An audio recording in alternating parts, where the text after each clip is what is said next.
we're alive.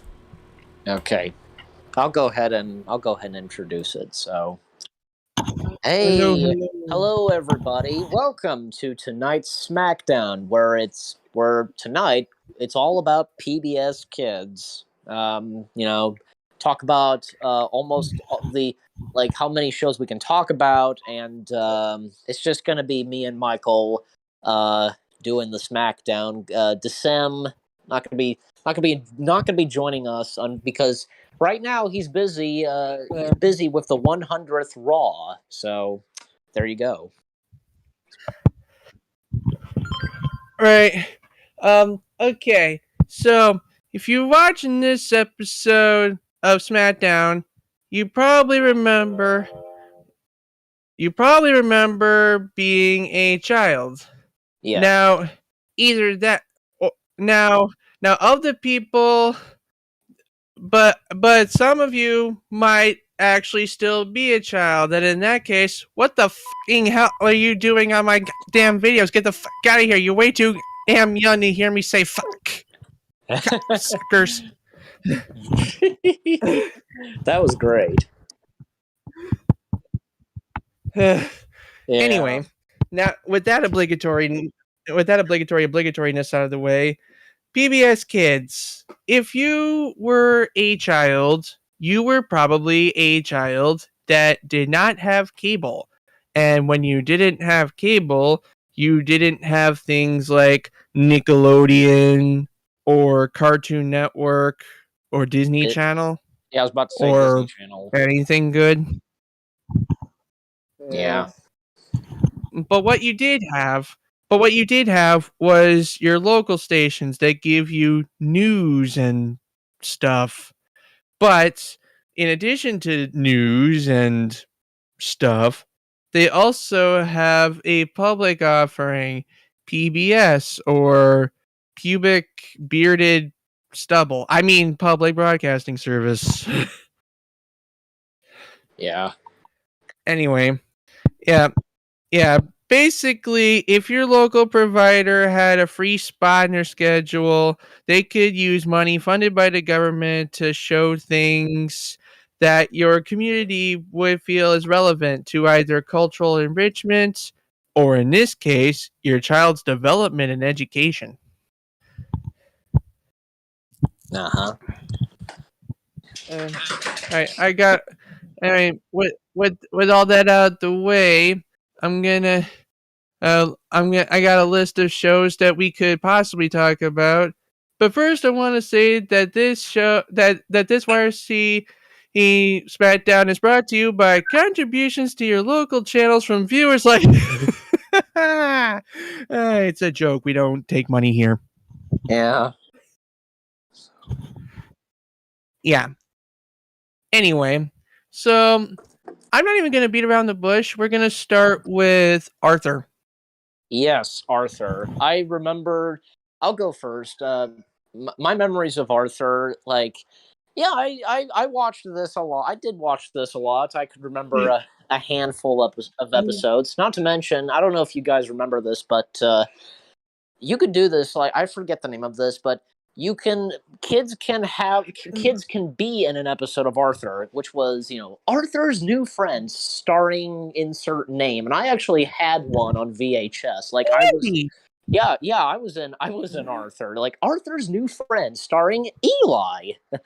That, and if you look on YouTube, there's been plenty of others, and there's even been a YouTube poop of it, which I even inserted when we get around to doing it in an episode of Raw, and it's Arthur's New Friend starring Lisa Simpson. So that's a YouTube poop. But but on the subject of Arthur, what I can remember from that is good question. Well, I can say that, for example, if you are familiar with this one YouTuber by the name of Phantom Strader, there's one video that he does, top 5 darkest PBS Kids episodes, and there are 2 episodes of Arthur that I guess are dark, when the school catches fire, and the other one is the germophobic, Buster having a fear of germs, So those and it's impressive that for many years, like Arthur has been still going, but as of now, like Arthur, it's coming to an end next year, so that's really a shame. And another thing is, I remember this. I actually saw this one time, and there was a live on stage show of Arthur, and my family and I we traveled and Why? we went to see this show. It had to do something with brushing your teeth and with the tooth fairy. So yeah, there you go. And if you could, and if it, and there's another most notable like moment in Arthur where Arthur like kind of punches DW and like I told you not to touch it and kind of punches her and she Arthur's big hit. being hit. What's that now, Michael? Yes. It's called Arthur's Big Hit, I think, or is it DW's Big Hit? I forget. Either one, but but yeah, all I can say about Arthur. So in closing for me, Arthur, a PBS Kids gem and most memorable and one of a great PBS Kids animation television history, I guess you could say. So you go ahead, Michael. Yeah.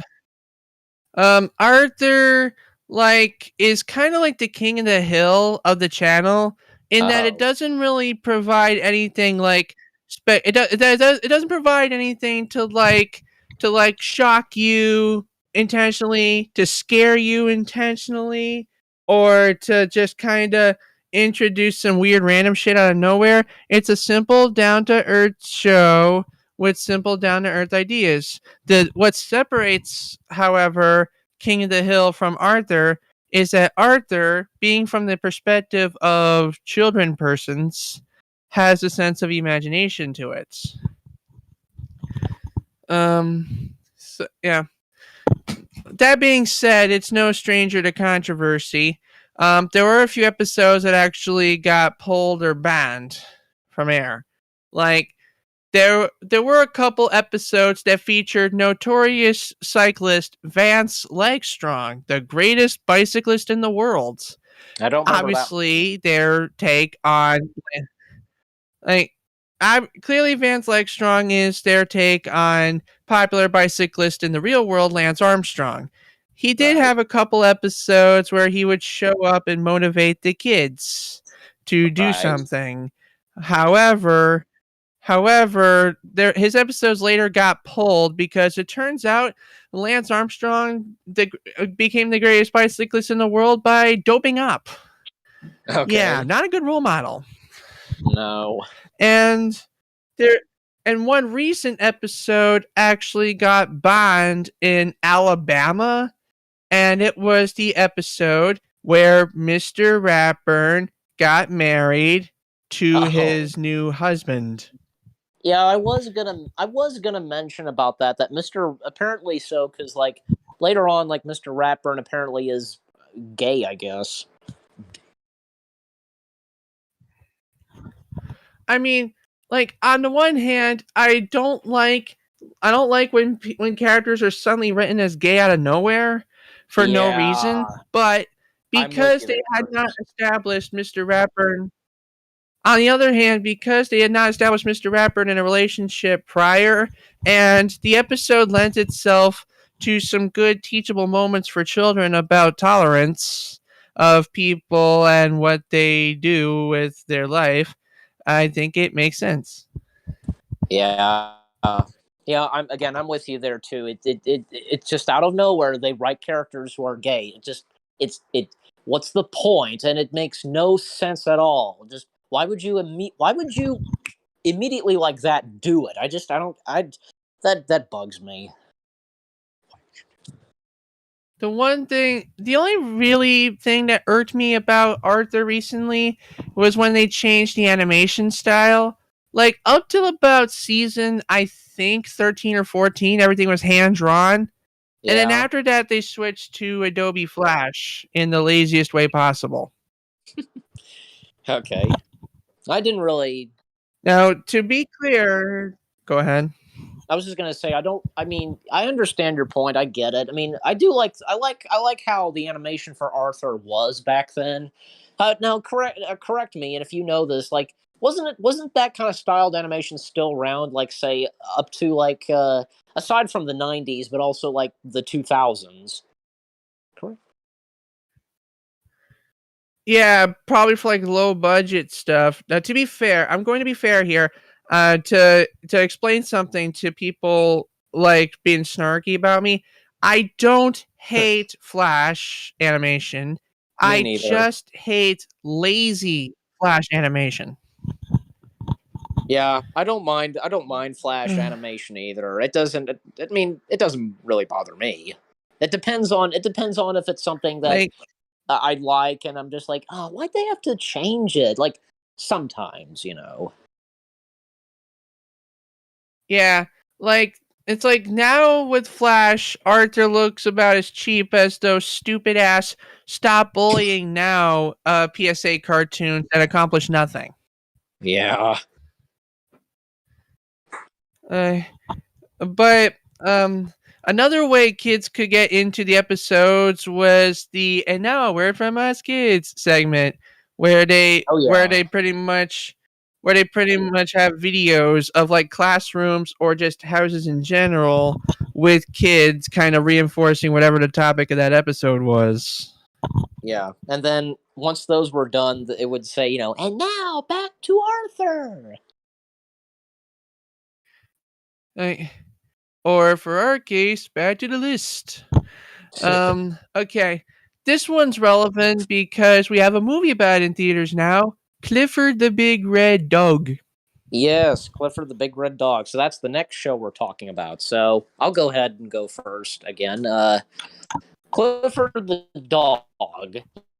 Yeah, I have good memories of Clifford the dog, and oh gosh, like especially like I remember some of my first episodes of Clifford. You remember? I don't know if you remember this. Like, I know it's just me and Michael, but if you could remember this, Michael, remember Video Now? Sort of. Yeah, I used to have a Video Now, and I remember like watching one episode of Clifford the Big Red Dog, and that episode was, you know, my best friend and a new friend because you know Clifford the dog it would have two stories in one episode. And Hmm. yeah, so the episodes like what I can remember about Clifford the dog is this, like you know, with you know from John Ritter, the late great John Ritter voicing Clifford, and Gray Griffin like voicing Emily Elizabeth, and Crease Summers as Cleo, yeah, and Cleo. yeah. I mean, yeah, it was all it was. It then excuse me. It then came into my brain. The others like T Bone, and there was Mac and KC. Yeah, because the episode I just mentioned, where story two, a new friend, that was the introduction of KC, and it turns out that you know KC only has three legs, so that's him, and there was and yeah, I remember, and also like there's Emily Elizabeth's neighbor, this like grumpy old man who just like would sometimes get Clifford on his nerves. I remember that too, and one episode where I guess Clifford is staying over with Emily Elizabeth's friend Charlie, and Clifford is missing Emily, and there was another episode where I think it was like two that I can remember of Charlie. And there was one where Charlie was not feeling too well and he had to miss out on the soccer game that he was going to be a part of. And there was one where I guess this is a dream or something, I don't know, but where apparently he is talking to Clifford. And an episode where all the dogs from Clifford, T-Bone, Cleo, and Mac, they're being doggy trained, I guess, for a dog show or something. And an episode where Cleo gets the collar, you know, around her neck and such. And not to mention, since we are talking about Clifford, like can't forget about this. Like, okay, I can't say that I have nothing to say about the Clifford movie that came out this year because, well, I haven't seen it yet, but I will soon. And Right. when I get around to it and review it, But other materials from Clifford, like there was Clifford's Puppy Days. I've seen a little bit of it, and I was going to get to that. yeah, Clifford's Puppy Days, like it had this is. I mean, it made a lot of sense, and why not? Because we'd see the days when Clifford was a puppy, and there was some other new, fresh animal characters that Clifford knew as a puppy, and Henry Which we Winkler never voiced. see again. Exactly, yeah, that's unbelievable. Just he'd never see them again. But in that show, because Clifford, like some of the characters on Clifford's Puppy Days, like remember this wiener dog, and if I recall, yeah, Jess Harnell voiced that dog, and then there was Daffodil and Flo and Zoe and uh, Norville, voiced by Henry Winkler, and some of Emily Elizabeth's old friends. Yeah, so and yet Emily Elizabeth would not see them either again.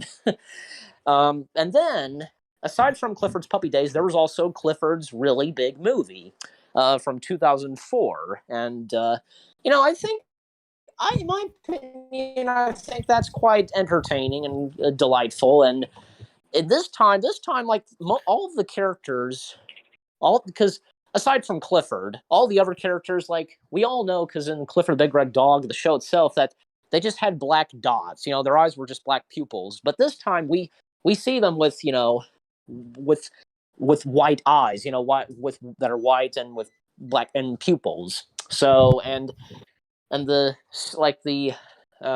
circus animals, I guess, like them and Shacklefur the ferret and Dorothy the cow and the other two, the roller skating dog and the Chihuahua, and lift weights. But yeah, that's all I've got to say about Clifford. So you're up, Michael.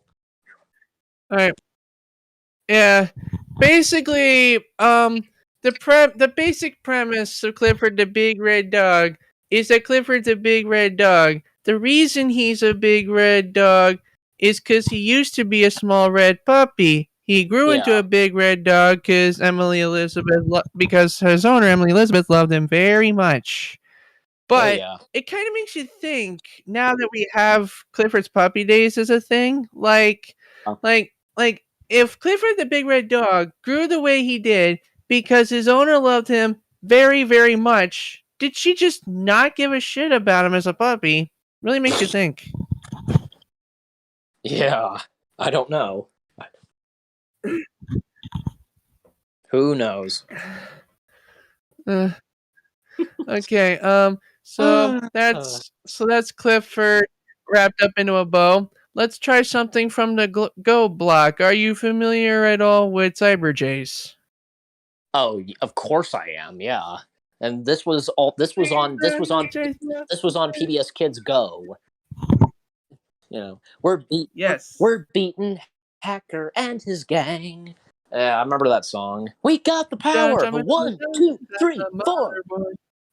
Yeah, the cosmic world. So what? Okay. Okay. Why don't you go first, It's Michael? a show about math. We're really yeah. Like put simply, it's a show about math. Like these kids end up in the world of computers, or I guess they call it cyberspace, and they're pretty much trying to protect the land and its protector motherboard from attacks, mostly caused by the hacker. And I cannot mention Cyber Chase without mentioning it's kinda all star cast. I don't want to say all star cast because I only know 2 stars. Digit the Bird, as far as I can remember, was Gilbert Gottfried, and the hacker, is Christopher Lloyd.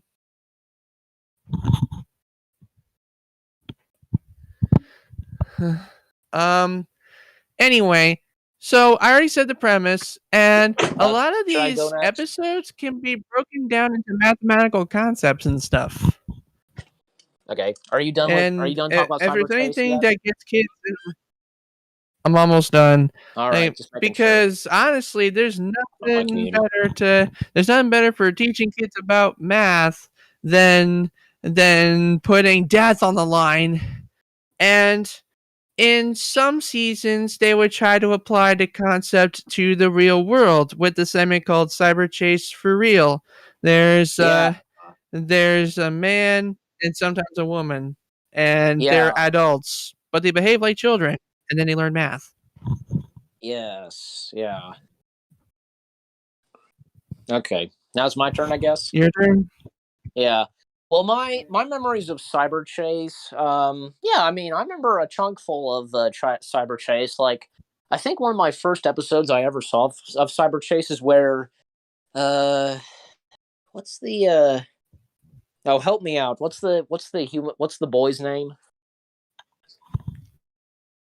Matt. Matt. Okay. Well, he's in one episode, like, Matt is shrunken down. He's inside of Hacker, and at one point, like, Hacker is, I guess, not feeling too well or something. There's something wrong with his system or whatever, and so it's up to the two girls and Digit to I kind of do something, I forget. And there's another one where it's they are celebrating and preparing for Digit's birthday, and I mean, I read about this. I've been on the PBS Kids website many times. I have good memories of the PBS Kids website. And I read about this that Digit was actually Hacker's invention, but of course, Digit joining the Cyber Chase gang and with the motherboard. And so, like, Hacker is trying to uh, possess him, or well, I wouldn't say possess, but try Reboot him. loot him. Reboot him. Well, They want to reboot him and put him back on his default evil. well, something like that. Trying to ensure him that he pretend and, like, lie to him that he didn't forget his birthday and so on. And so I've seen that on YouTube. And there was another episode where I think there was, like, this game show that was happening, and it was Hacker versus the motherboard. And at one point in Cyber Chase, Hacker got into the motherboard and he was on screen. So that, and those segments with Cyber Chase for real, I remember too. And let me see, yeah, and the All Star cast, like, yeah, and I forget. Do you remember the name of Hacker's two henchmen? Buzz and Delete. Yeah, one of them. Let me see. Like, one of them. Oh, I don't know. Oh, yeah, here it is. I've got this on IMDb. I'll read this. This is about Buzz. Is Buzz the short one or the tall one? Short one. Okay, so he's the short one, the round one. Okay, I'm reading this on IMDb on its trivia. The Hacker's henchman Buzz was originally voiced in the series by veteran Canadian voice actor Len Carlson. When Carlson left halfway through season 5 due to failing health, he was replaced in the role by Philip Williams, who finished recording and took over the role after Carlson's death in 2006. The episode Echo Haven, Ooze, I guess that's what it's called, was dedicated to him. And so, yeah, so Buzz has had two voice actors, and Philip Williams, who I guess is the current voice of Buzz. But the rest of the cast, like, yeah, like, most notably, the two main voice actors for that are, of course, Gilbert Godfrey as Digit, and even I'm looking at this on IMDb. He voiced Widget. I guess a clone or something of Digit. Do you not remember Widget?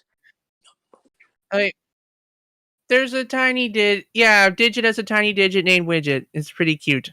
Oh, okay. And then, of course, most notably, Christopher Lloyd as Hacker, the Hacker, aka Doc Brown, Judge Doom, as the voice of the Hacker. And yeah, it's Christopher. Yeah. It's Christopher Lloyd, and he nails being the voice of Hacker. And if I recall, like, the human characters from Matt and Jackie and what's the other girl's name? Inez or Inez, depending on how you pronounce it. Yeah, that's true. Have they at times had different voices?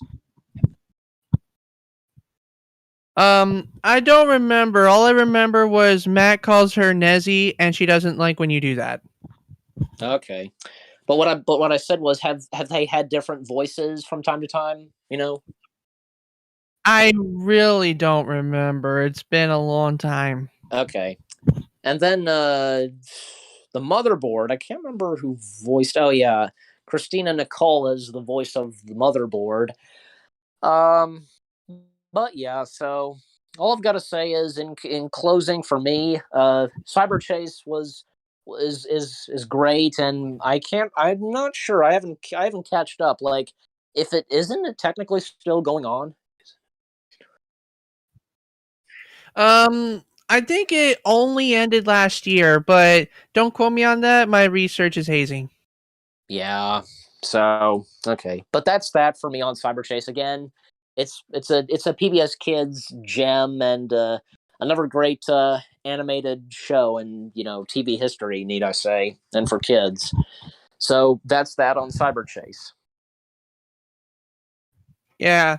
All right. I'm gonna skip a couple of the hugest ones because those are the ones that deserve full episodes for themselves. Things like Sesame Street and stuff like that.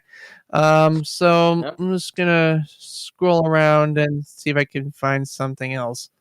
Uh, I will briefly mention that Sesame Street is now co-produced, like part of it's on PBS Kids and part of it's on HBO.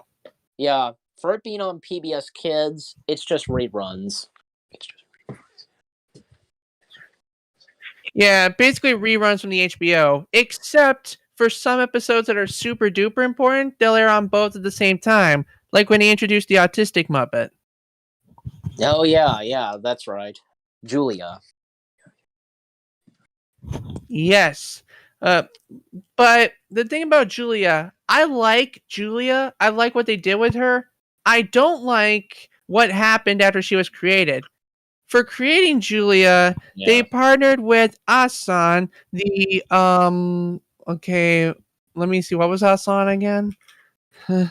Like, for creating Julia, they partnered with Asan, the Autistic Self Advocacy Network. Uh, they advocate for the inclusion of autistic people in decisions that affect them, including legislation, media depiction, and disability services. Like, so here's the thing: I love Asan. I love what they do. I heard great things about them, and they deserve my full support. What happened though was after they teamed up with Asan to create Julia, they dropped Asan and instead partnered with Autism Speaks for their supplements stuff about autism. And if the words autism speaks doesn't make you shudder with fear, I implore you to do your own research and and to figure out why you should. Hmm.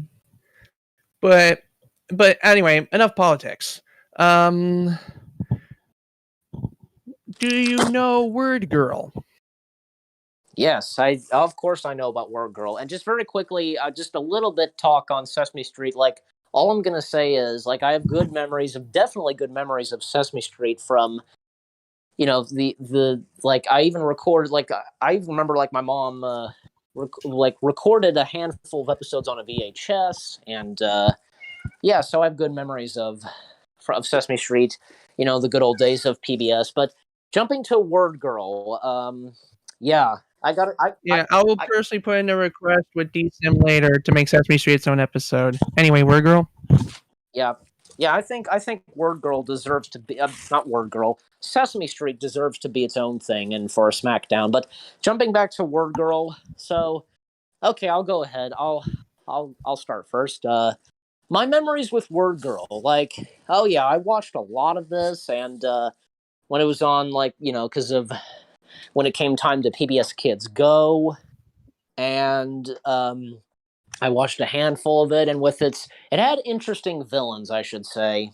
And from some of them, like Doctor Two Brains and Chuck the Evil Sandwich Making Guy, and Mr. Big, and when a couple of new villains came in, like Lady Redundant Woman, and you know the Birthday Girl, and some of the others. And there was also some of the other villains like Granny May and Toby, who would just build giant robots. And I do remember like when his mother would get him, like just grab him by the ear. And I feel like at one time, like Toby kind of had a crush, I guess, on Word Girl or something. I don't know, but and then there was Huggy Face, and before each and every episode would come to an end, like we would of course get the segments like may I have a word, and with Bo Handsome, the host of it, and there was also favorite word. What's your favorite word? I do remember because Dr. Two Brains being voiced by Tom Kenny, aka SpongeBob. So he was the voice of Dr. Two Brains, and yeah, and the music to it and its theme song. Yeah, can't forget about its theme song.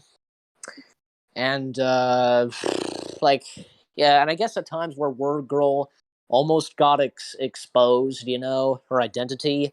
What's Word Girl's identity name? I forget.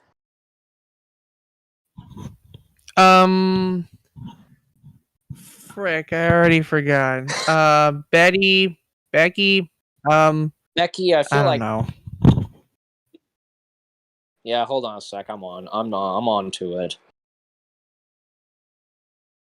Yeah, Becky. We're right. You were right, Becky. So that and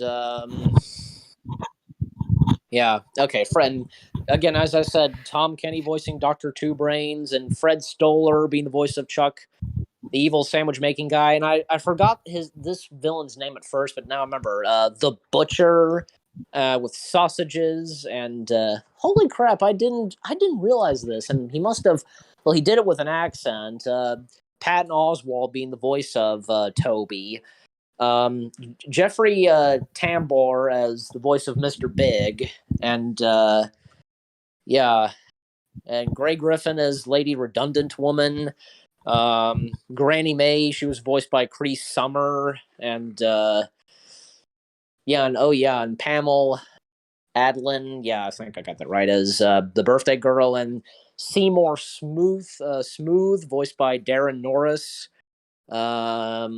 Yeah, so it had some interesting villains, and with and because it's all about words and favorite words you have, etc. And yeah, that's all I've really got to say about Word Girl. So, and if I recall, like I think there was probably one or two TV movies of Word Girl. I've saw them on YouTube. So yeah, so you go, you go next, Michael. All right. Putting aside the auxiliary segments, the main premise of Word Girl is basically it's your typical secret identity superhero plot. Like the kid's trying to live a normal life, something evil something happens, word up, Word Girl appears to fight the crime and save the day. Where they fit in the educational content is that each episode story has two vocabulary words that'll randomly appear throughout the episode and be defined, which may or may not tie into the plot of said episode. So, as far as educational integration, it's kind of weak because they just shoved it into a thing. But at the same time, like it works, and the content outside the education is harmless enough. Uh-huh. Oh, I think we forgot to mention a really important character, Captain Huggy Face. Yeah, I That's mentioned the Huggy monkey. Face. Did you? Yes, I did. You probably didn't hear me because I mentioned him a bit fast. But yeah, another thing is I forgot to mention. A segment with Captain Huggy Face, like showing a facial expression, then he would do a dance. Yeah, it's the same dance every time, but I never get sick of it. No, that's yeah. Right. Let's see. I guess that's Scrolling down. I guess that's gonna do it for Word Girl. So Yeah. Um. in regard to Mr. Rogers' Neighborhood / Daniel Tiger's Neighborhood, I again think that deserves its own episode. But to kind of Agreed. briefly go over it, it's Mr. Rogers' Neighborhood is basically a man talking to a camera, being on the reel with us, talking to kids as if he can try and help us understand things without beating around the bush. He's like the lovable grandpa we either all had or all wish we had. Yeah, And honestly, it's kind of sad that he's gone because if there's a time we need Mr. Rogers in our life, it's right freaking now. exactly. I totally agree with you. And how I'm going to put it is this: that to go with what you were saying, because yeah, I know that I've said this to myself, and I know everybody else has been saying this. I've even like videos I've watched of Mr. Rogers, like YouTube videos, whatever. It doesn't matter which. Like some people in the comment section saying that we need Mr. Rogers, and we definitely do, especially because of what the world has been like today and modern time. You name it. And Mr. Rogers' Neighborhood, because Right. it started like back in the '60s and ended like around I want to say 2001.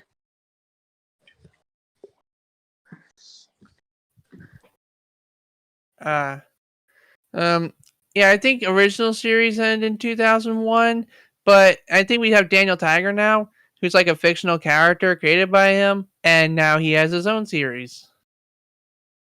Yeah. Kind of continuing in the same thread, but I haven't really paid him enough attention to it to Well, know what it's like about. we were Uh, talking, well, you said this that we were going to have Mr. Rogers and Daniel Tiger be its own thing, and I've not really watched Daniel Tiger's Neighborhood, but right. it was nice to see that Daniel Tiger like continuing the legacy. That's all I can say. All right. Yeah. So yeah, there'll be more of that if it gets its own episode. And I don't know if we'll ever give Charlie Brown and the Peanuts comics their own episode, but That'd I figure it's worth bringing up now because in November of 2020 they actually decided to team up with Apple to carry on the tradition of these cartoons holiday specials airing on the local stations. Uh-huh. Because without these traditions, the only way you can watch any of the old Peanuts catalog is through Apple TV. Yeah. Okay, so let's see. Skipping the web series. Okay.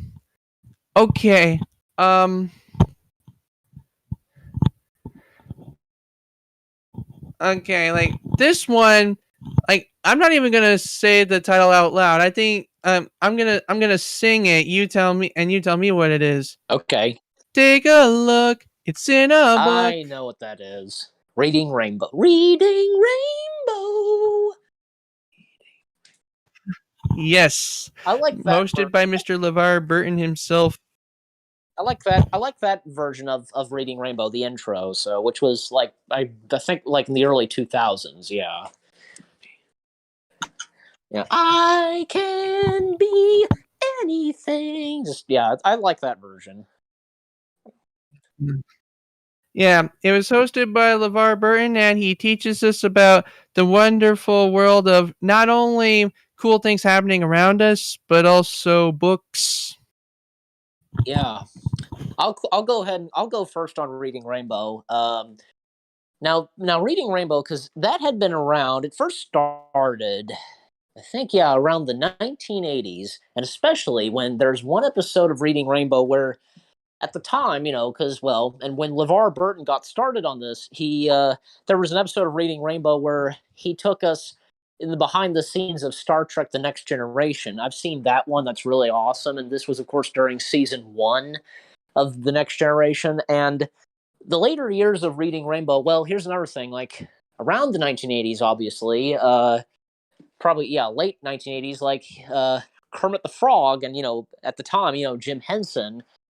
as Kermit, like appeared on Reading Rainbow, and then yeah, and even like both LeVar and Jim Henson, along with Kermit and Ralph the dog, they appeared on an episode of the Arsenio Hall show, and then again, so in the later years of Reading Rainbow, because I've watched a little bit of it, and one episode that I could really remember, and I can vision right now, is like an episode where like LeVar Burton, he's bowling. Like there was that, and I think there was one, if I recall, like I guess he's at a construction site or something. But yeah, so all I've got to say is, Reading Rainbow. It was one of PBS's PBS Kids great shows, and LeVar Burton being the host of Reading Rainbow. And need I mention that, because back on the subject of Mr. Rogers, like LeVar Burton did appear on Mr. Rogers one time, so that was great. So that's all I've got to say about Reading Rainbow. So your turn, Michael. Yeah, like one of the biggest things about Reading Rainbow is that it not only taught children it not only taught children the fun of reading, but it also encouraged them to use their imagination, because generally all the books that people read, they start out as an idea. Like look at your nearest bookshelf, see all the books on it. They all started out as an idea, and that's where and look where they ended up. Like even your greatest ideas can be a book. And there was this one time he showed off like a book the size of his fingertip, and then he also showed a book huge enough to take up a whole table. And he says, big or little, it don't matter. It's what's inside that counts. And but I think one of the cutest segments in the whole show is the one near the end where they talk to children and ask them and ask them to talk about a book they recently read. I'm actually kind of glad it ended when it did, because can you imagine trying to get them to do that today? Hello, I'm Matthew. Today I read a book called Twilight. It f***ing sucked.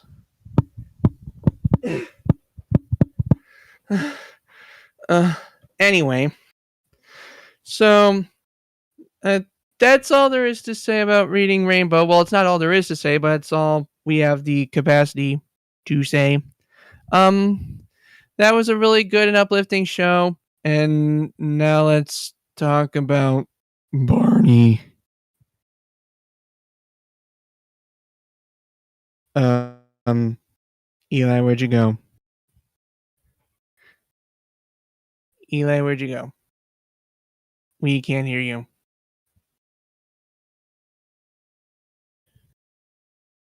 Hold on. We seem to have lost Eli.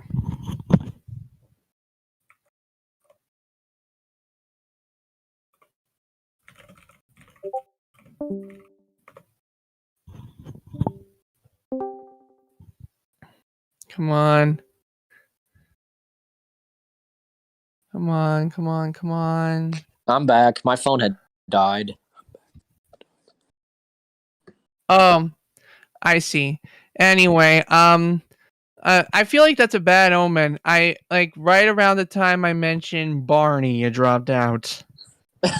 Okay, so now we're on the subject of Barney. Yes. Well, all I can say about Barney, here's what I've got to say about Barney. I'm sure because, well, I've got to mention this story because my parents, they did not like Barney at all, and there's a funny story where my grandma, like, she got me a Barney plush, because when I was a baby, but my mom wouldn't allow it, and basically they said to me because they didn't like Barney, and they said to me that Barney is Satan. It's funny as it sounds. It's funny as what's that now? I was just laughing. Keep going. I was just saying it's funny how it sounds, but it's true. That's what I remember. That's what my parents told me. But Yeah, I've watched a little bit of Barney, and some episodes I can remember, like when Barney would tell a story, and it would be about villagers afraid of a dragon, and one episode that's about purple, and I oh gosh, do you remember when Selena Gomez, a young Selena Gomez, was on Barney? I mean, I didn't recognize her at the time, but now I can look back and see it. Exactly, that's exactly right. Excuse you. Anyways, but yeah, I heard that. So Barney, well, it's fine. I mean, it has its audience, and for younger audiences, that's what it is. So, and the characters that were on there, what are the three dinosaurs names? The green, yellow, and orange dinosaurs. The yellow is BJ. Yeah, The green one is Baby Bop, and the orange one's a recent one. I think his name is Riff. yeah. Well, Riff came in. I mean, he wasn't recent. Like he came in like I want to say around the 2000s, somewhere around the 2000s. So that and Oh, I don't remember him. okay. And some of the like movies that Barney had, like, well, there was The Adventures of Barney that was around the 1990s. Like, I guess that one was, on the big screen. And then there was like directive DVD films, like one that had to do with a princess and I guess not really a movie, but like, it had to do with a zoo. Like they visited a zoo and there was a squirrel puppet there as well. Um, but yeah, that's all I've got to say about Barney. So take it away, Michael. Uh, One of the biggest, like, do I even need to explain the premise? Kids do kid things. Barney, it comes from imagination. Things happen. I love you. You love me. Anyway, Yeah. um, one of the big reasons that Barney kind of sucks is his like emotional variety, or in this case, lack thereof. Like Barney is just happy all the time, and like after a while, it just comes across as fake or shallow. Like like the problem, because Barney's happy all the time, you don't get a strong connection to him like you do with characters like Daniel Tiger or Arthur or Big Bird, because like those characters you can connect to them because they can express multiple emotions, and it teaches kids about issues and conflict as well as numbers and letters. But Barney, it's just like giving your kids cocaine. Yeah.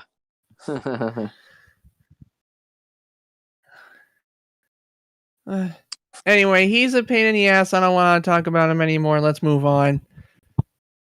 Okay. Um. No problem. Oh my god. And Teletubbies. Oh yeah, Teletubbies. Do you want to go first, Michael?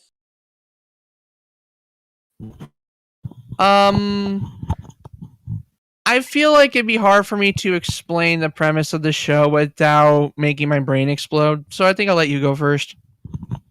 Okay. I mean, if you wanted to go first and if you wanted to quickly say what you had to say, but okay, if you want me to go first, that's okay. Well, let me tell you, because I watched some Teletubbies. I watched a little bit of Teletubbies when it was on PBS, and and even as of now, because I have a girlfriend who likes Teletubbies, and I do too because of her. So, um, and even because with Teletubbies, like I can remember a handful that, and some of the characters, like okay, we all know the Teletubbies, the main characters, but also there was the baby son, there was No No, the vacuum cleaner, um, and then like those microphones that came out of the ground, and not to mention that not well PBS Kids, but Teletubbies. It did kind of get of a reboot or something, and I've seen the behind the scenes of it. And then like, oh gosh, here's something else. I'm sure you would know about this too. Slendy Tubbies. Oh my god. Are you familiar with that? Do you remember that? I think I've seen some Let's Play videos about it. Yes, I have. Yeah, like there's been Markiplier, there's been Yummy Mash, and Jacksepticeye, PewDiePie, and Cinematos Can, etc. LD Shadow Lady. I could go on, but all the Let's Players like playing Slendy Tubbies. Yeah, and it spawned some more. But yeah, Teletubbies was an interesting, and it had its young audience for sure. And to put it this, like what my mom said about Teletubbies, like they were on too much cocaine or something when they made that show. That's from what my mom said. And yeah, so that Literally, all I know about Teletubbies is that it was produced in the UK and it was yeah, really fucking weird. yeah. So you want to go next, Michael? That's all I've got to say about Teletubbies. Yeah, so yeah, Teletubbies, there's 4 of them and they have colors. I think Tinky Winky is gay. They have a robot vacuum.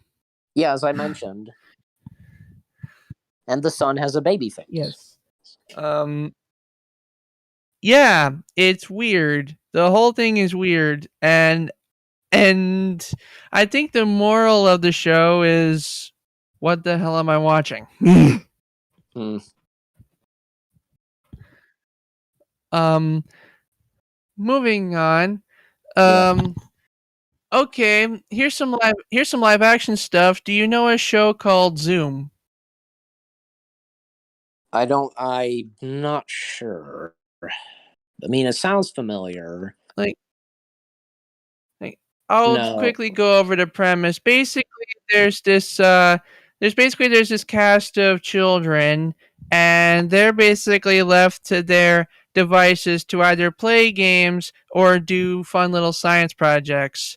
The entire show is run by children, and that kind of encourages children to be active or to try these concepts.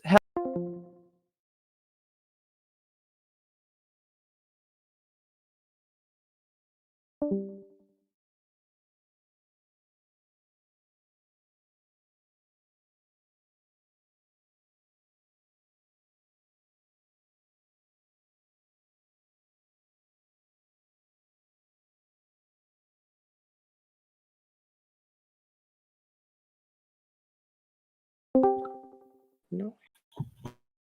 Uh, We're still live. Don't worry. how We're long are still we off live. the air? Let's just keep going. Next show. Okay, I was on Zoom. Like the pre, I have nothing. I I already have said nothing. I might as well do Zoom. I have nothing to say on Zoom because I've never watched So you it. have nothing. No. All right, I to kind of repeat what I was saying for the just as in case we lost it. The basic premise of Zoom is a cast of children.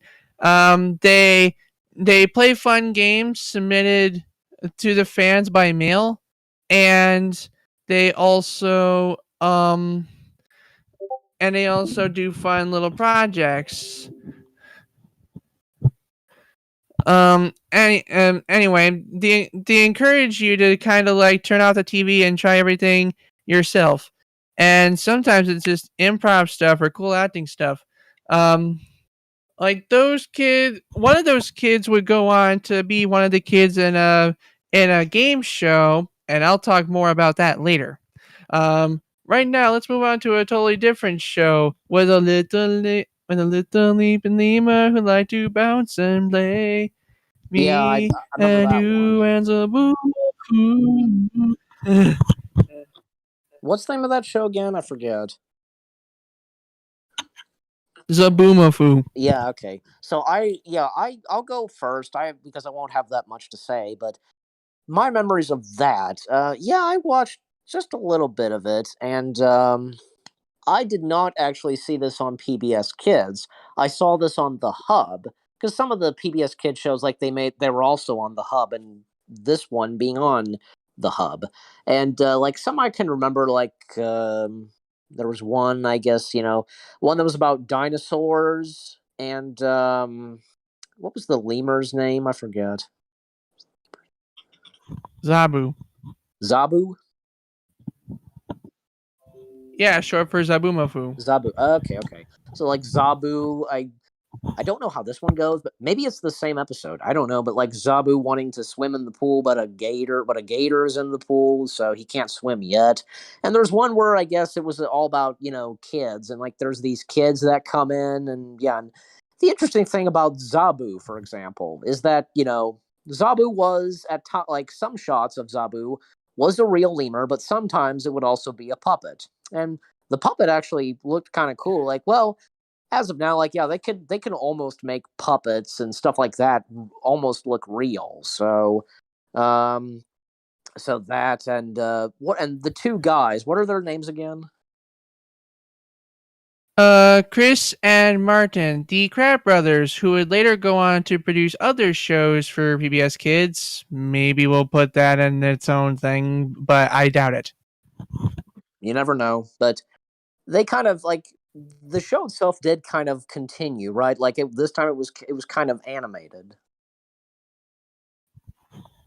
Yeah, they ditched the lemur and tried another live action show with animals, and Wildcrats was the craziest one because it was animated. They could do anything, so they had these power suits that can morph them into whatever animal they wanted.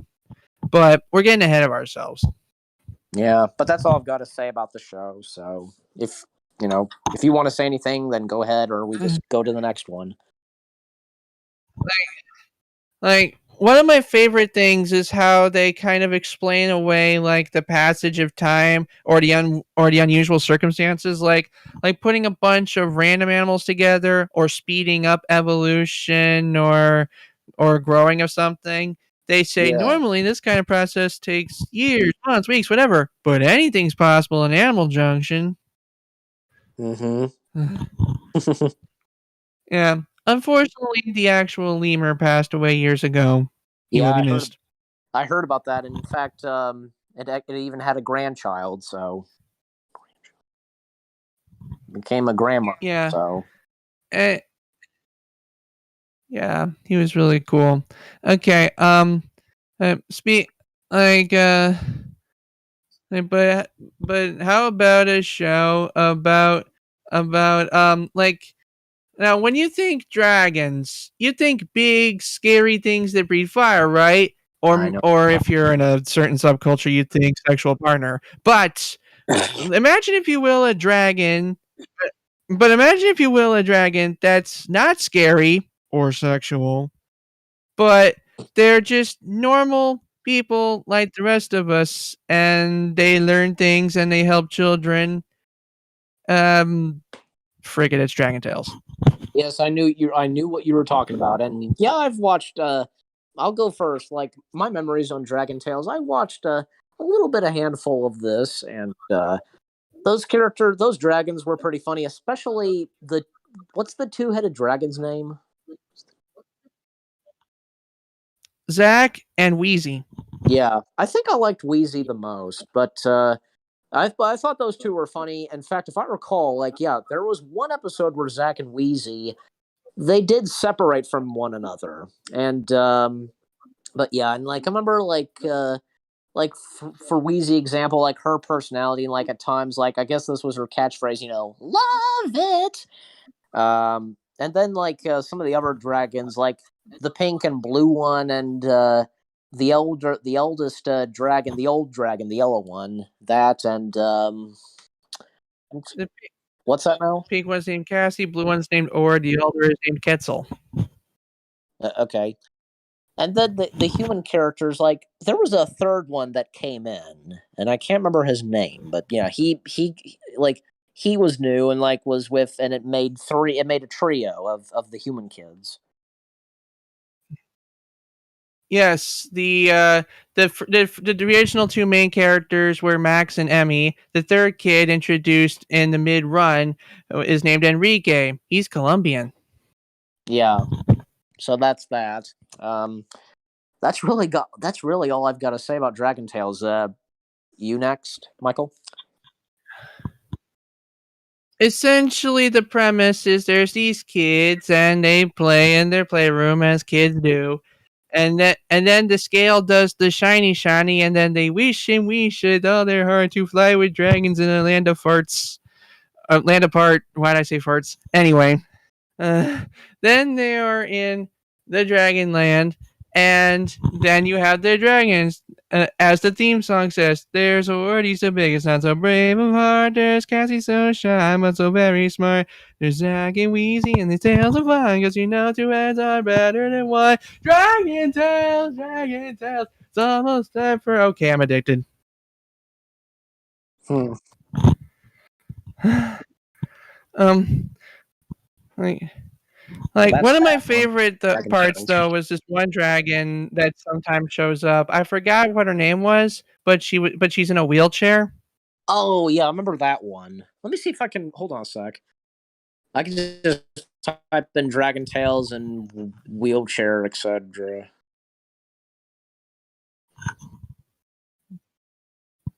Okay, I even remember seeing a commercial which had that dragon. Okay, the dragon's name is Lorca. Yeah, I was thinking Lorca, Laura, Lara, Nintendo. Anyway, Nintendo. But there was yeah. a PBS Kids bumper which had Lorca in it, and it had to do with slicing and cutting pizza. So I've seen that. I was I've not seen aware that of bump. that. I've seen that bumper. So I'll put it in the. I'll actually put it in the chat. Okay, right. Um. So maybe we'll look at it later. Yeah, I know. I of Next course, of course. time. Uh, Yeah, yeah. Next episode, next show. Yeah, next Um, show. Dragon um. Tales. Now Now, on to the next. So yeah, so like we had like for this like because younger kids already had shows teaching them ABCs and 1, 2, 3s, and PBS felt it was time to have a show that tackled more advanced things like reading. And what better way to learn to read than to learn to read between the lines? I knew that was. I knew which one you were talking about. I knew it was coming. So, oh yeah, I remember. Yeah, I loved Between the Lions. Mm-hmm. So you want to go first, or let me go first about Between the Lions? Um, I'll go for the basic premise because there's a lot of in between skits that happen and random fun stuff. But the basic premise is there's a library and there's these lions in it, and there's reading involved. Yeah. Go ahead.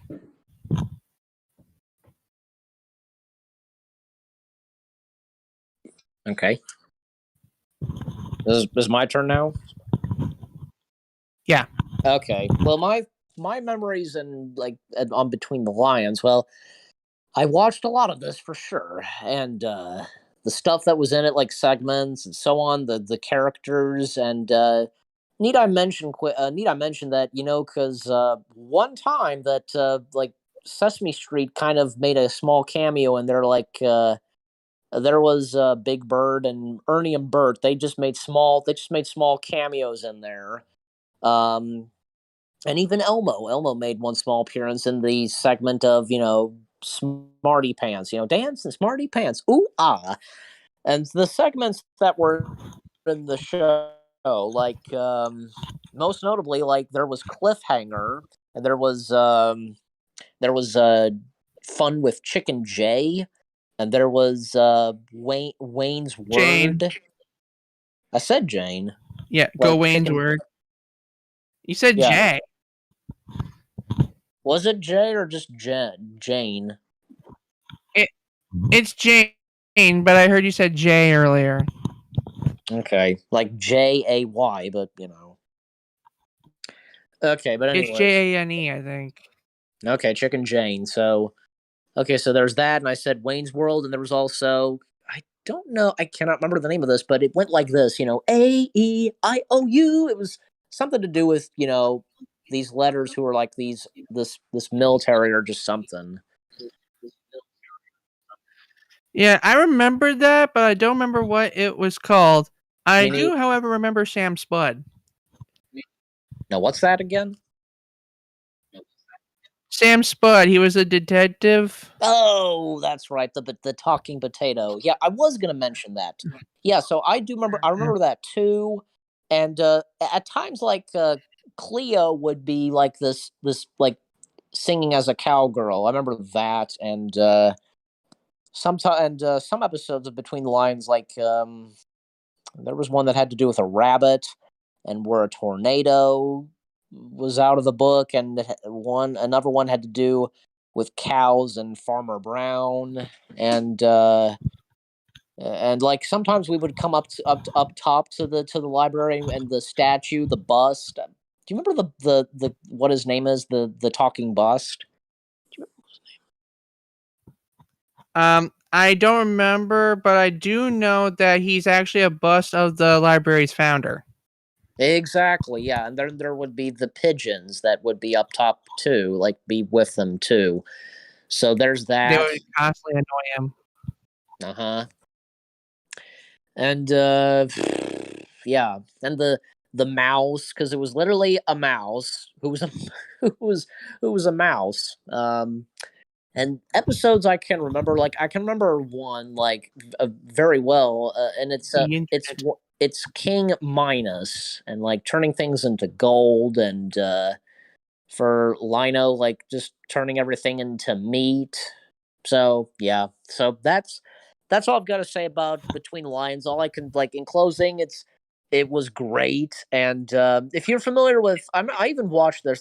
If you're familiar with a YouTube channel called Defunct Land, like he does an entire episode about the history of Between the Lions, and that was pretty good. So, and a few others Yeah, that I forgot to mention. that's where I get a good amount of my information from.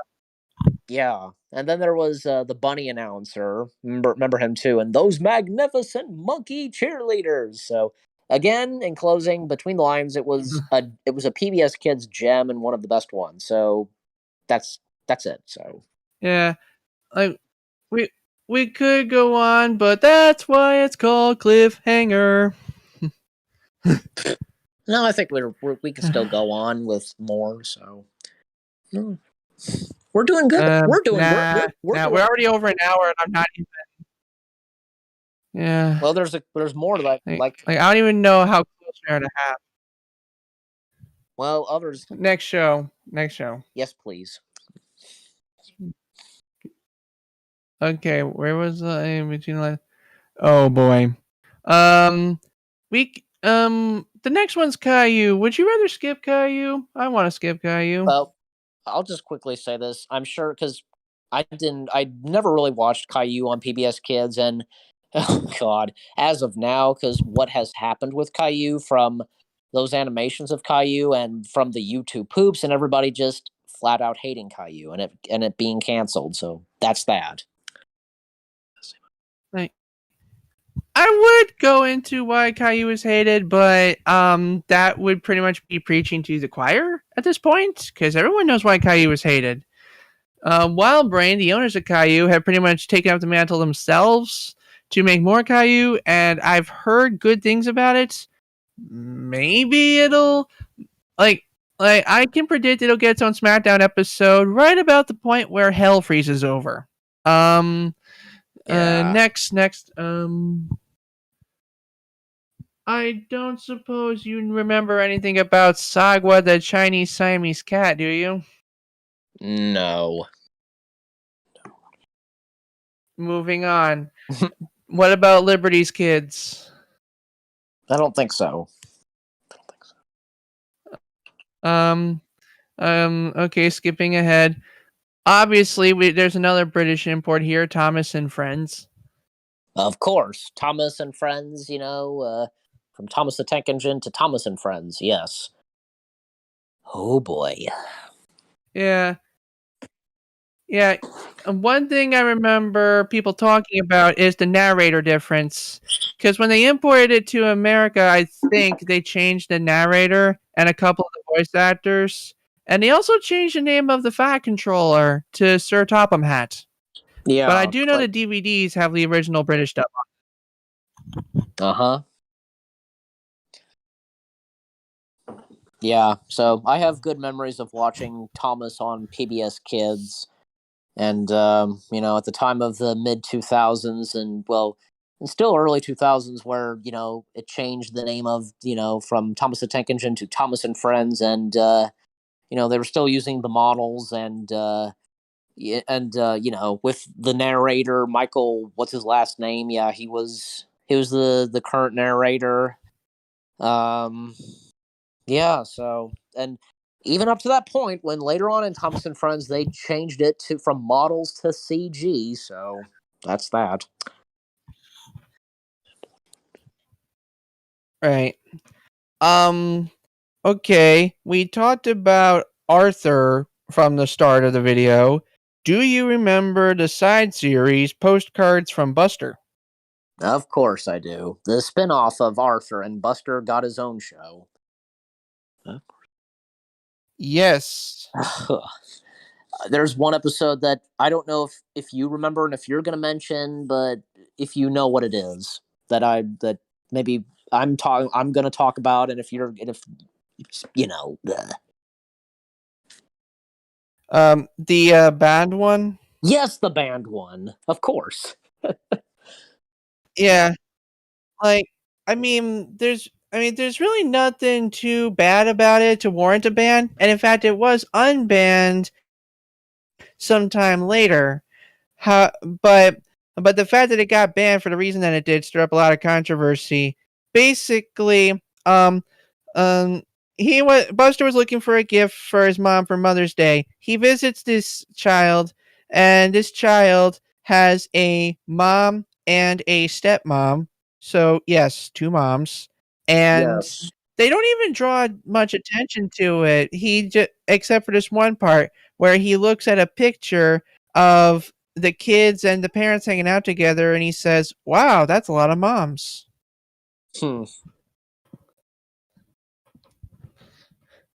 Yeah. So that's that, and even at times with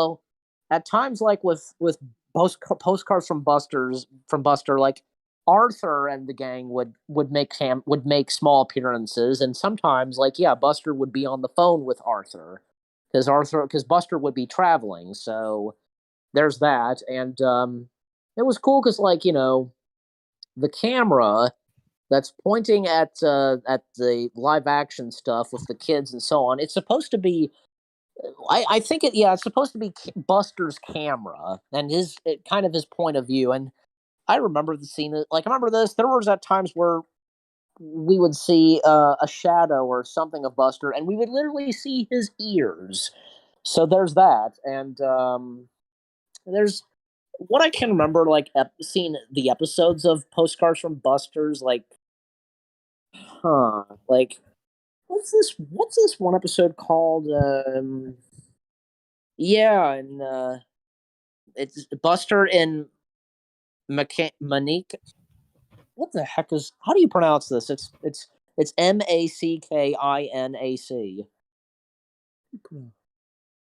Mackinac. That's Mackinac. I know that place. so I've most notably seen that episode of Postcards from Buster.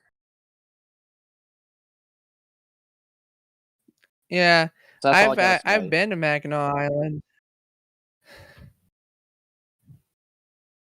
Yeah. So and the episode that was banned at first, but no longer is, that the title of that episode was Sugar Time. So Yeah. go ahead. The premise of the series is that it takes place in the period of the Arthur show where Buster's not there, he moved.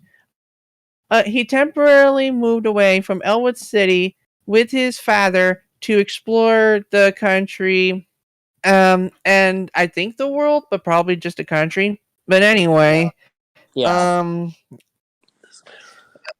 yeah, but anyway, so yeah, these are this is everything he saw and did while he was out. And the reason we get cameos from the other Arthur characters is because the premise is that all of this stuff that he's experienced, seen, and talked about is actually being relayed back to his friends in video postcards, hence postcards from Buster. Exactly. And again, as I said, like sometimes Buster would be on the phone with Arthur. I remember that. Yeah, you can actually kind of. There's actually an episode of Arthur that was pretty much a backdoor pilot for this side series, because in order to get Arthur more comfortable with the idea of his friend potentially going away, he actually got to go on a trip with Buster and his dad to certain places in the country. And it's pretty much shot in the same style. Yeah, of course it is. Yeah, like that's why I call it a backdoor pilot, because like if it succeeds and it garners interest, then you have a side series. If it doesn't, then you still have a good standalone episode. Uh-huh. Anyway, like earlier I talked a little bit about Zoom, and the thing is, like, even though Zoom ended, the producers and one of the kids still wanted to push for a show that would take place in their local community and get kids more active and involved in learning special concepts in science. And what better way to learn kids about science than a reality game show hosted by a talking cartoon dog? Yeah. Fetch with Ruff Ruffman.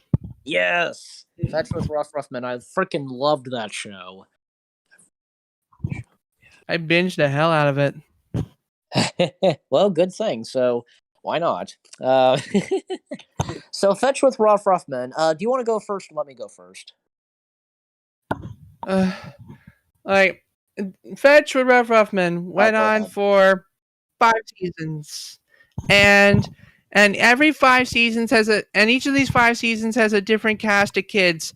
And the premise is basically there's 6 of them, and they go out to do challenges to either have fun experiences or learn cool scientific concepts, or they'll stay behind and take a quiz about everything they just saw.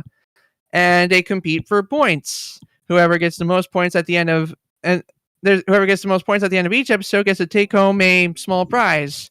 And then at the end, you have the grand finale, where like everything they learned and everything they did is put to the test in some final competitions, kind of like World Olympics.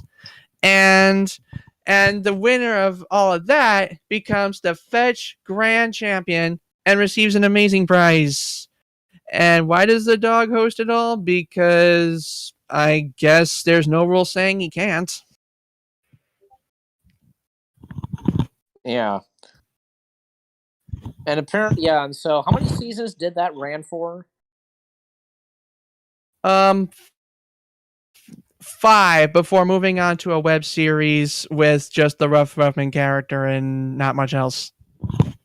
Yeah, and apparently, like season 6, because I've got this up. Like, well, I've got this up on YouTube, and like someone recorded this. There were plans for season 6 was almost going to happen, and in fact, because auditions were happening as well. But unfortunately, again, like I bring up Defunct Land. I forget. I didn't ask this, but Michael, you know about Defunct Land, right? Yes, the before I go on, that's actually why I made the connection between it and Zoom, because Taylor from season 1 was also on Zoom. Okay. One of the kids of Fetch with Rough Men? Yes. Oh, I did not know that. Well, because I never watched Zoom, so okay. Okay, so as I was saying, Well, like, even Defuntland pointed out. oh, okay, maybe I forgot, and it's been a little while. Probably need to give that a rewatch. But so Defunctland, of course, did an episode about the history of Fetch with Rough Men, and yeah, and I know he states this that season 6 was this close to happening, but unfortunately, it got canceled altogether with Fetch with Rough Men, and season 5 marking its last. And who would have thought that season 5 was going to be the last? Um, and again, auditions for season 6 were happening, but of course, as we all know, it never came to be. Um, and so, even like say near the end of the final seasons of Fetch with Rough Men, I want to say like season 5, we got to see for the first time ever got to see Fetch's parents, and they were in disguise as as those cats, like the competitor show against Fetch with Rough Men. But some Yes, go get it. yeah, go get it. Yeah, go get it. Yeah. So there's that. And the episodes I can remember, I remember very well. Like I enjoyed many. One that I liked, and it was a two-parter, and it had to do with two things that were happening. One is the red copes are coming, and another one is snowboarding, a dog, mush, like mushing in the snow and so on. And so there's that, and like the finale, the grand prize, and it's a statue of Ruff, and at one point got stolen. And some of the characters that were in the show, aside from the humans, the contestants, and Fetch himself, like there was, what was the mouse's name? Chet. Yeah, there's Chet. There was Blossom, the cat with glasses. There was also Fetch Ruff's family, like his grandma, his I guess what I want to say his identical twin brother, Scruff Ruffman, and another dog who was Scottish.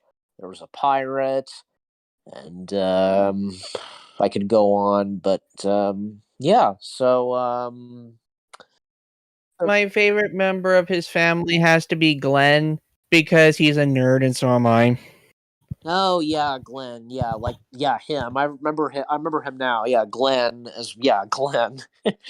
um, and I remember like some other episodes. I remember seeing like there was one where it had Penn and Teller, but also aside from that, like there was Disney's Animal Kingdom, and then there was also one that had to do with dolphins and making cakes. I want to say, and one where There was one. Go ahead. There was one where they did a task for Crush the Turtle from Finding Nemo. You know, the one who's 150 and still young. I've not seen that one. Eh, And I know that, I checked on IMDb, even Andrew Stanton did the voice of Crush for that episode, but I've not seen it. I'll have to find it for you sometime. There's also one where they got a roller coaster with Disney's Imagineers. Yeah, like Disney being involved in Fetch with Rough Men a couple of times, so. Yeah, because that's what one of the things I love. Sometimes there are humble little episodes that take place in their local community. They're doing fun little challenges and exploring local culture and stuff. And other times they go all out, budget be damned, and they just do wild and amazing things. I think I found the episode with Crush. It's season 5, episode 4. Yeah, I figured it'd be in season 5 because season 5 was pretty much where they pulled out all the stops and did all the cool crap, like with Crush the Turtle and Penn and Teller and all that. Yeah, but the one with roller coasters, like which one's that again? I don't remember if it was season 1 or 2. Okay, well I'll still look for it. So, but speaking of roller coasters, I remember on the PBS Kids website, like there was, of course, the computer games of Fetch with Rough Men, and one of them being like you build a roller coaster. So there's that. Yeah. But okay. But One of my favorite ones was with the robots, Robot Rover. oh yeah, that game. Yeah, finding the certain items that Ruff needs. Yeah, yeah, like those games were my jam when I was on the computer labs at school. Oh yeah, yeah. And then there was a recent like this one I've not played, but I've seen video of it. It's like you're making a smoothie. Oh yes. Yep. So there's that. So that's been in conclusion for me of Fetch with Rough Men.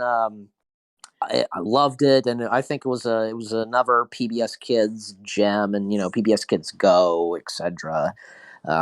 Even I a little bit ago I saw a video of about Fetch with Rough Men, and a forgotten. It's like the video called it a forgotten masterpiece or something. But yeah, but you go ahead, Michael. Your turn. Yeah, honestly, I would watch that show every day as a child because, like, I loved game shows, and it sneakily got me to learn stuff about science that I really didn't care about otherwise. And I always wanted to be a contestant on that show, Me and too. Oh yeah, I would have unfortunately, loved that to. never happened. Did you try? Did you like try to audition, or what'd you do? Like, I mean, I unfortunately I couldn't audition because they were only getting kids in the Boston area, and you know me, I pretty much never leave Michigan. That sucks. Yeah, All but right, like anyways, that's gonna do it so for that's Fetch Fetch. with Rough Man, the greatest thing in the world. Unless you want me to go on to the shows in the Bookworm bunch, I think we're done here. Shows like Timothy Goes to School, Marvin the Tap Dancing Horse, Seven Little Monsters, and George Shrinks. I don't even know. I've never seen those shows. Uh, yeah, I'm like I have, but my memory on them is kind of fading. Yeah. Um, they also have the Berenstain Bears. Yeah, the Berenstein Burns. I think I've only really watched one full episode. That's it. Yeah. Um, so I guess that about does it for PBS Kids SmackDown. Even though we didn't really touch on all the shows, because if we did, we'd be here all night. Like the shows we did watch, the shows we do remember, stick with us because not only do they teach us things, but they're pretty damn decent shows, and they hold up today. Uh huh. Anything you want to say before I say what's next? Like, what do you want me to say?